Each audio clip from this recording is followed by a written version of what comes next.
Hey everyone, welcome again. This is Sapna from Sapna Master IELTS and welcome back to my channel. And thank you so much. अगर आपने हमारी videos देखी हैं, उनको like किया है, शेयर किया है.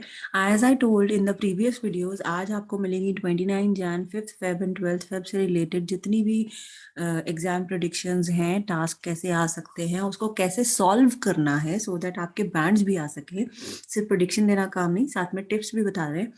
तो अगर आपने प्रीवियस वीडियो नहीं देखी जो रीडिंग और लिसनिंग से रिलेटेड थी, ये है राइटिंग टास्क 1 जो है बार चार्ट. तो अभी बार चार्ट अगर आया तो उसको कैसे करना है आपने, जिसके चांसेस हैं तो आपको बता रही हूँ. ऐसे बार चार्ट्स आपने देखे होंगे. The bar chart below shows the sector contributions. अभी इसके बारे में है. That is 3 sectors are given: agriculture, industry and services. और इसमें ग्रॉस डोमेस्टिक प्रोडक्ट मतलब जीडीपी जो कंट्रीब्यूशन इंडिया का है वो कितने % है किस सेक्टर का, उसके बारे में है. सो फर्स्ट ऑफ ऑल आपने इसको समझना है कि इसको करते कैसे हैं. बार ग्राफ हॉरिजॉन्टल और इसको वर्टिकल में आ सकता है. सबसे पहले हम करते हैं एनालाइज कैसे किया जाता है. सो आई हैव टू सी कि एक तो पूरा का पूरा इसके इंस्ट्रक्शंस देनी है, ब्रीफ डिस्क्रिप्शन देनी है उसका. Then we have to write the instructions also. और name of the graph is very important बेटा, इसलिए उसका लिखना बहुत ज़रूरी है. उसके बाद हमारा ऐसे भी आ सकते हैं. You can see that this is another type of bar graph, that is favourite leisure activities of teenagers in Canada. ऐसा भी आ सकता है आपको. और जो अभी मैं आपको समझाने वाली हूँ वो हम कौन सा करने वाले हैं, the same one, that is GDP. अभी इसमें हम टर्न वाइज जाएंगे, इसको सॉल्व कैसे करना है. So let's get started. This is the graph in front of you, correct? So I have the intro. पहले इसके main features देख लीजिए. The contribution of the agriculture sector dropped steadily. आप ये अगर check करेंगे, इन्हें नीचे ले जाने बच्चा जी. See this. एग्रीकल्चर सेक्टर ये हमारे पास है, this is 1960 and this is 2000. Agriculture यहाँ पे ये सबसे पहले है और ये ड्रॉप करके ये इतना नीचे जो है ये 2000 में बहुत कम आ गया. So this is the one thing which we have seen. Second thing is contribution of service sector. It increased each decade. ये सेकेंड लास्ट वाला सर्विस सेक्टर है, ये देखो ये इंक्रीज होता जा रहा है हर एक सेक्टर में. तो yes, this is also correct. Each decade होता है 10 years. Industry remain static. 1980 से लेके 2000 तक इंडस्ट्री जो है वो सेम है, स्टैटिक है, स्टैग्नेंट है, यूनिफॉर्म है, कांस्टेंट है. कोई भी वर्ड यूज कर सकते हो. ये 3 मेन फीचर्स हमने अलग से सोच के रख लेने हैं. सिंपलेस्ट तरीका बता रही हूँ कैसे करना है ताकि आपको कोई प्रॉब्लम ना आए. और उसके बाद आपको क्या करना है, मेन फीचर्स अलग कर लिए. अभी हम चलते हैं इंट्रो कैसे लिखना है. सो इंट्रो के लिए हम जाएंगे हमारे स्टेटमेंट के ऊपर. ठीक है जी. स्टेटमेंट देखो ऊपर लिखी हुई है, the bar chart below shows the sector contributions. अभी यहाँ पे सेक्टर कॉन्ट्रीब्यूशंस का था और जीडीपी के बारे में लिखा है, हमने इसको चेंज कर दिया, द बार ग्राफ इलस्ट्रेट्स कर दिया. इसको कैंसिल कर दीजिए. उसके बाद the relative percentage contributions, not just the contribution, this is given in percentage. So that is why we have given a very good word, relative percentage contributions. किसने करी? 3 sectors के नेम दे दिए जो हमारे पहले नहीं गिवन थे. And if you right this, obviously examiners जो है वो इम्प्रेस हो जाएंगे और आपके बैंड जो है वो इजीली आ सकते हैं. ठीक है जी. नेक्स्ट वन है सर्विस सेक्टर. लिखा क्या है? टू द इंडियन इकोनॉमी, जो कि 1960 और 2000 के बीच में. This is so simple. आपको पैराफ्रेज करना है, सेम नहीं लिखना है. And in this way you have changed also. Now moving to the next thing, that is the overall trend. जो सेकंड पैराग्राफ होता है, ओवरऑल ट्रेंड अगर हम देखें तो हमने जो अभी मेन फीचर्स बात किए थे इसको इकट्ठा करके हम लिख देंगे और वो बन जाएगा हमारा overall trend over the whole time period. पहली लाइन कौन सी थी कि जो एग्रीकल्चर है वो डिक्लाइन हुआ था डेकेड बाय डेकेड, मतलब हर डेकेड में वो डिक्लाइन हुआ था, तो उसको हमने अपनी लैंग्वेज में लिख दिया. उसके बाद सेकेंड लाइन थी कि different pattern emerged for industry. एक चीज ध्यान रखें, इसमें नो फिगर्स अलाउड. आप कोई फिगर नहीं लिख सकते.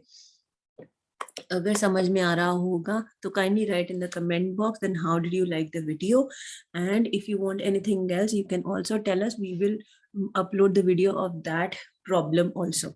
Now the different pattern emerged for industry, जो initially show करता है slowly increasing percentage, लेकिन बाद में plateau हो जाता है, मतलब ये वाला ठीक है जी, बाद में वो प्लेटी हो जाता है from 1980 onwards, right. So we have discussed two things here about the overall trend.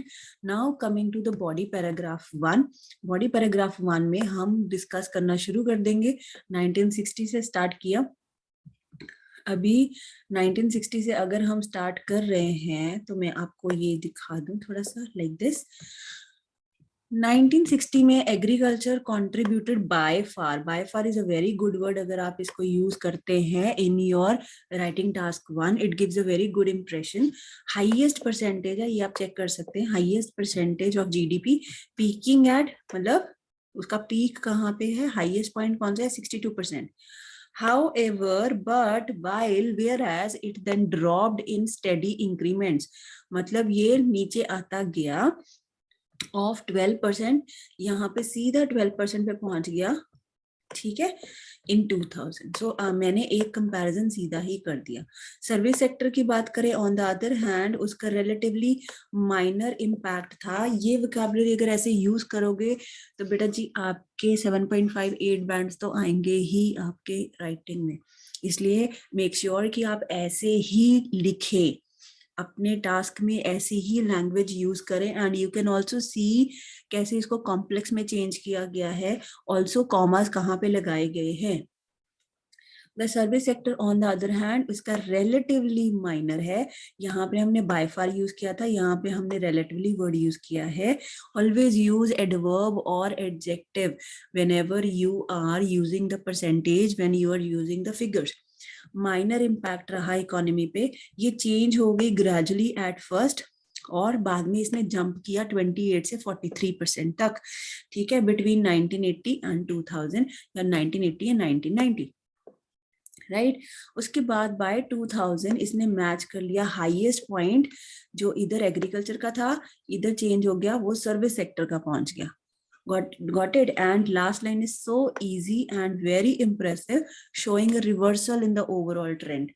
Reversal show हुआ है overall trend में, उसका opposite हो गया trend में. So this is really very nice line to use it. Now moving to the next part, second paragraph जो body paragraph होगा वो होगा हमारा industry sector के लिए, जो हमने अभी छोड़ दिया. Industry remained a steady contributor, क्योंकि उसका हमेशा कॉन्ट्रीब्यूशन जो है वो स्टेडी रहा है, तो हम बोलेंगे remained steady contributor as a sector. इसने थोड़ा सा इंक्रीज किया था यहाँ से 16% in 1960, exactly a quarter in 1980. This is 1980 and this is 25%, that is a quarter, इसलिए हमने उसको ऐसे ही यूज किया. You can also use the words like this. And then remain static, जैसे हमने बाद में बात की थी, इसके बाद ये स्टैटिक हो गया for the next 2 decades. So this was all about, हमने सारे पैराग्राफ्स इकट्ठे कर लिए. अभी हम इसको collectively जब हम यूज करेंगे तो how will it go? Like this. If I split, remove the split, you can see the whole answer. Let me show you that. This is the answer. Everything is clear now and it is in front of you. You can use this and you can also write like this in your writing task 1. Definitely you will surely get 7.5 bands अगर आप ऐसा ही लिख के आएंगे तो. So all the best and wait for the next video also. Reading listening की video जिन्होंने नहीं देखी वो जरूर देखें. And take care everybody. Do like the video, share the video again. Bye bye.